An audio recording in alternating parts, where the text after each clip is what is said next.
Hello bachcho, let's read the question. Question says that define center of mass of system of n particles. Prove that it moves with constant velocity provided the system is not acted upon by any external force. So student सबसे पहले आपको समझना होगा कि की concept क्या use हो रहा है.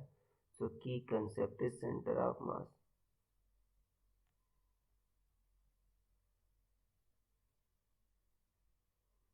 और सेंटर ऑफ मास क्या होता है? ऐसा पॉइंट होता है जहाँ पर मैं बॉडी का सारा मास मैं सेंटर्ड मान सकता हूँ, और इस पॉइंट पर जो सारे फोर्स लगते हैं बच्चों इसी पॉइंट पर लगते हैं. और यहाँ पर कह रहा है define centre of mass of an particle system. मान लो बच्चों एन पार्टिकल्स हैं, मासेस क्या है m1 m2, ठीक है, डॉट डॉट क्या है आपका mn, और इनके पोजिशन वेक्टर्स क्या है r1 r2 डॉट डॉट क्या है आपका rn.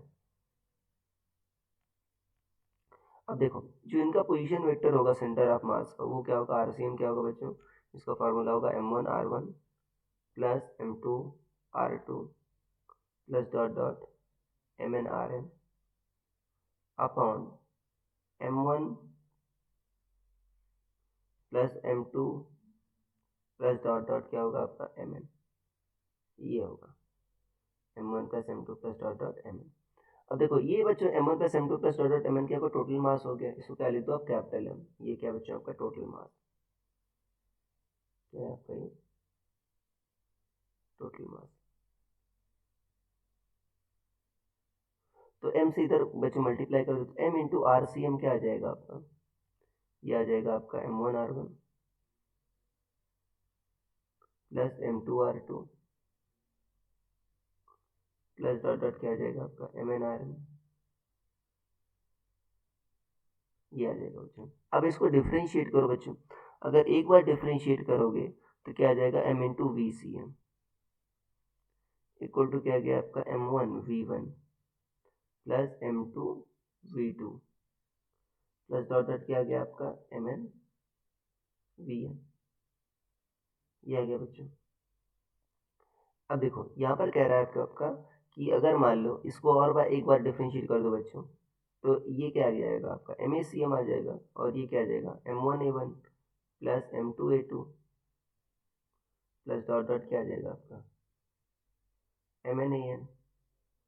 अब देखो बच्चों m1 क्या है, बॉडी जो है जिसका मास m1 है, जो पार्टिकल जिसका मास m1 है उस पर लगने वाला सारा फोर्स है. अब देखो बच्चों जो फोर्स लगेंगे वो एक्सटर्नल भी लगेंगे, जो आपके एक्सटर्नल एजेंट लगा रहे हैं, प्लस पार्टिकल एक दूसरे पर भी लगाएंगे.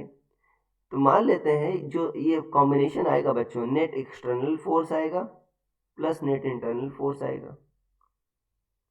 जो नेट एक्सटर्नल फोर्स होते हैं वो तो बच्चों नॉन जीरो होते हैं, बट नेट इंटरनल फोर्स आपके जीरो होते हैं. क्यों कि मान लो एक पार्टिकल m1 वाला मान लो m2 पर f फोर्स लगा रहा है बच्चों, तो m2 वाला m1 पर कितना लगाएगा, माइनस f फोर्स लगाएगा. तो दोनों एक दूसरे क्या होंगे बच्चों, कैंसिल आउट कर देंगे. तो इंटरनल फोर्सेस का सम बच्चों क्या आ जाता है आपका, जीरो हो जाता है हमेशा. तो ये एम ए सी एम क्या आ जाएगा आपका, देखो इसको हटा दो, ये जीरो है तो एम ए सी एम क्या आ जाएगा आपका, एफ एक्सटर्नल आ जाएगा. अगर आपका ए सी एम क्या है आपका जीरो है, मतलब अगर आपका एफ एक्सटर्नल जीरो है in absence of external force, यही कह रहा है आपका, ठीक है, not acted upon by external force. अगर एफ एक्सटर्नल फोर्स भी जीरो है तो ए सी एम क्या होगा आपका, जीरो होगा. ए सी एम जीरो होगा मतलब वेलोसिटी ऑफ सेंटर ऑफ मास क्या होगी बच्चों, कांस्टेंट होगी. तो सिस्टम की जो सेंटर ऑफ मास की वेलोसिटी है बच्चों, ये क्या है आपका कांस्टेंट वेलोसिटी है. तो ये क्या करेगा आपका कांस्टेंट वेलोसिटी से मूव करेगा, यही प्रूफ करना था. So I hope you understood it well. Best of luck.